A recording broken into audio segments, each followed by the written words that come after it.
और इस वक्त एक बड़ी खबर आ रही है, उस पर चर्चा कर लेते हैं। और खबर आ रही है जम्मू कश्मीर से। जी हां, जम्मू कश्मीर से खबर आ रही है कि रियासी इलाके में आतंकवादियों से मुठभेड़ हुई है।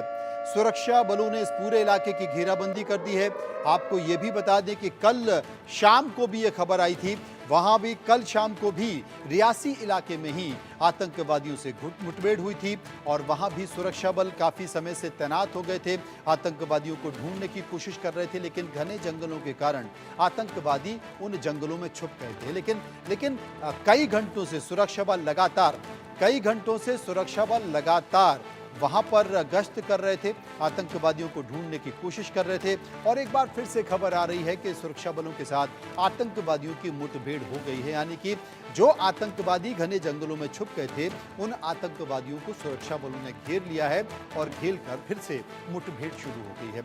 ये तस्वीरें उसी रियासी इलाके की हैं। हमारे सहयोगी अजय जांडाल ये जानकारी दे रहे हैं। अजय, कल देर शाम भी कुछ इसी तरह की स्थिति देखी गई थी, रियासी में आतंकवादियों के साथ मुठभेड़ हुई थी, लेकिन बाद में घने जंगलों का फायदा उठाकर आतंकवादी छुप गए थे। लगता है सुरक्षा बलों ने उन्हें घेर लिया फिर से।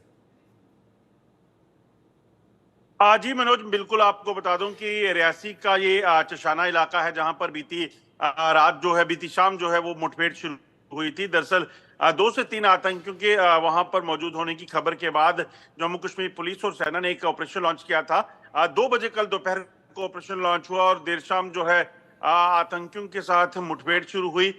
मगर रात का अंधेरा था, इसलिए आतंकी शायद जो है वहां पे जंगल के भीतर जो है वो भाग गए और उसके बाद से लगातार ऑपरेशन चल रहा था। अभी जो ताजा जानकारी मिली है, लगभग 5 बजे के करीब जो है एक बार फिर से मुठभेड़ शुरू हुई है, इनकाउंटर शुरू हुआ है।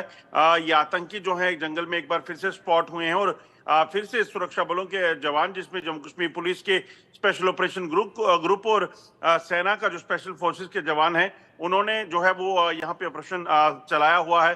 कोशिश ये की जा रही है कि जल्द से जल्द इन आतंकियों को यहाँ मार गिराया जा सके। और जिस तरीके से लगातार जम्मू कश्मीर में पिछले कुछ समय से शांति का दौर चल रहा था, उसे भंग करने का प्रयास पाकिस्तान जो है वो लगातार कर रहा है।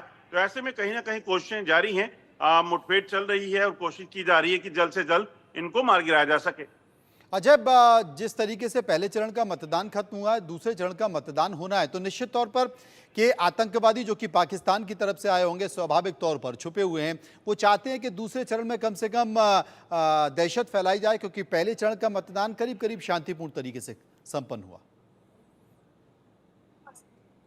देखिए मनोज, सबसे बड़ी बात यह है कि इन आतंकियों के पास जो भेजा गया है, उसका मकसद जो है वो सीधे तौर पर जम्मू कश्मीर में अशांति को फैलाना है, खासतौर पे चुनावी दौर के वक्त। और पहले चरण के चुनावों से पहले अगर आपको याद हो तो 1 सप्ताह पहले अगर आप देखें तो लगभग 1 दर्जन का आतंकी गतिविधियां देखी गई, रिकवरीज की गई।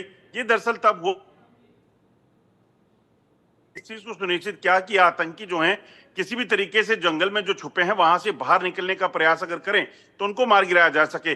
कठुआ और जो उधमपुर का इलाका है उसके बीच के जंगल में 2 आतंकियों को मार गिराया गया था। नौशहरा सेक्टर में घुसपैठ की कोशिश हुई, वहां पर आतंकियों को मार गिराया गया। कुपवाड़ा में घुसपैठ की कोशिश हुई, इसे नाकाम किया गया। इसी तरह से किश्तवाड़ में मुठभेड़ हुई, जिसमें सेना के जवानों की शहादत हुई। एक आतंकी जो है वो उसे असर में मार गिराया गया था। तो मकसद बड़ा साफ है कि किसी भी तरीके से अशांति को फैलाने का प्रयास जो कर रहा है उसे बख्शा नहीं जाएगा। और अभी दूसरे चरण के चुनाव 25 तारीख को होने वाले हैं, उससे ठीक पहले पाकिस्तान की मंशा होगी कि यहाँ आतंकी गतिविधियों को तेज किया जाए। मगर सुरक्षा बल लगातार सतर्क हैं और उम्मीद ये की जा सकती है कि जल्द ही इन आतंकियों को, जिनके साथ इस वक्त मुठभेड़ रियासी में चल रही है, चशाना इलाके में, उनको भी जल्द मार गिराया जाए। बहुत बहुत शुक्रिया करेंगे अजय जांडाल का, विस्तार से हमें जानकारी दे रहे थे, क्योंकि लगातार आतंकवादी चाहते हैं कि जम्मू कश्मीर में जो चुनाव चल रहे हैं उसमें किसी भी तरह से खलल यानी कि अशांति फैलाई जाए। फिलहाल खबरों के सफर में बड़ी बात में इतना ही। आप चलते रहिए इंडिया न्यूज़ के साथ।